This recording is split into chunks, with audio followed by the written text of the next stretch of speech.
Friend, let me just say this very carefully, and everybody hear me today.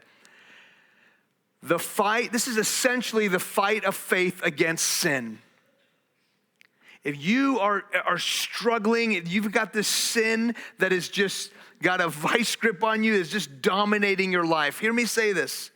Our struggle against sin is ultimately a faith issue. Are you with me? It's ultimately a faith issue at the end of the day. It's won or lost the battle in the way we calculate the rewards. Do we believe that honoring God and denying our flesh is greater reward?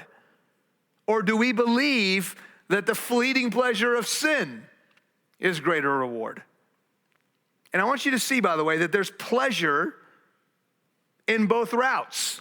Did you see what it says? The fleeting pleasure of sin. What about choosing to go God's way? Psalm 16:11 says, you make known to me the paths of life. In your presence there is fullness of joy. At your right hand are pleasures forevermore.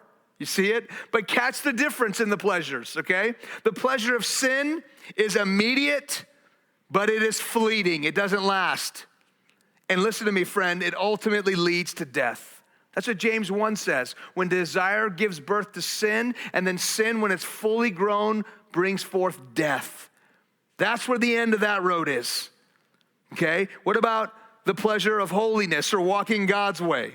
It's many times for us, it's a delayed gratification. It's a delayed pleasure, but it's eternal, and friend, it leads to life.